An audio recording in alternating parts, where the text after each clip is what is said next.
വിദ്യാർത്ഥികളുടെ പ്രത്യേക ശ്രദ്ധയ്ക്ക് അടുത്ത ആഴ്ച 6ാം സെമസ്റ്റർ പരീക്ഷകളുടെ റിസൾട്ട് വരാനിരിക്കെ പല വിദ്യാർത്ഥികളും ചോദിക്കുന്ന ഒരു കാര്യമാണ് ഈ സെം റിസൾട്ടിൽ മോഡറേഷൻ ഉണ്ടോ എന്ന്. സാധാരണഗതിയിൽ മോഡറേഷൻ കൊടുക്കാറുള്ളത് റിസൾട്ടിന് മുമ്പ് ബോർഡ് ഓഫ് സ്റ്റഡീസ് കൂടിയിട്ട് ഓരോ പ്രോഗ്രാമിനും, ഇപ്പോൾ BCom ആണെങ്കിലും BBA ആണെങ്കിലും BA ആണെങ്കിലും BSc ആണെങ്കിലും ഏത് പ്രോഗ്രാമിനാണെങ്കിലും മുൻകൂട്ടി നിശ്ചയിച്ചിട്ടുള്ള മാർക്കാണ് കൊടുക്കാറുള്ളത്. അത് ചിലപ്പോൾ കൊടുക്കാം, കൊടുക്കാതിരിക്കാം. ഫോർ എക്സാമ്പിൾ BComൽ ഈ സബ്ജക്റ്റിന് കിട്ടി എന്ന് വിചാരിച്ചത് കൊണ്ട് BBAക്കോ BAക്കോ BScക്കോ കിട്ടണമെന്നില്ല. എന്നാൽ ഇപ്പോൾ മോഡറേഷൻ എന്ന രീതി കാലിക്കറ്റ് യൂണിവേഴ്സിറ്റിയിൽ ഇല്ല എന്നാണ് അറിയാൻ സാധിക്കുന്നത്. സീലിംഗ് വന്നതുകൊണ്ട് മോഡറേഷന് ആവശ്യമില്ല. ഓരോ പാർട്ടിനും, part A, part B, part C ഓരോത്തിനും ഓരോ സീലിംഗ് ഉള്ളത് കൊണ്ട് മാക്സിമം മാർക്ക് അതിൽ സ്കോർ ചെയ്യാം എന്നുള്ളത് കൊണ്ട് മോഡറേഷൻ എന്ന പദ്ധതി ഇപ്പോൾ കാലിക്കറ്റ് യൂണിവേഴ്സിറ്റിയിൽ ഇല്ല എന്നാണ് അറിയാൻ സാധിച്ചത്.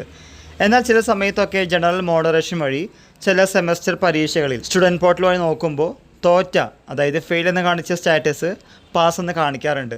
അത് എങ്ങനെയാണെന്ന് ചോദിക്കുമ്പോൾ പറയുന്നത് ജനറൽ മോഡറേഷൻ വഴിയാണ്. അപ്പോൾ വിദ്യാർത്ഥികളുടെ സംശയമായിട്ടുള്ള മോഡറേഷൻ കാലിക്കറ്റ് യൂണിവേഴ്സിറ്റി നിർത്തിവെച്ചിരിക്കുന്നു.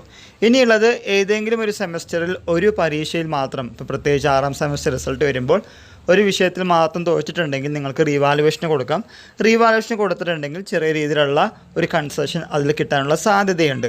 റിസൾട്ട് വന്നു, തോറ്റു, റീവാലുവേഷന് കൊടുക്കാനാണ് കാലിക്കറ്റ് യൂണിവേഴ്സിറ്റി പറയുക. അതിനുശേഷം 1-2 മാർക്കൊക്കെ ആണെങ്കിൽ അവരിട്ട് തരാറുണ്ട്.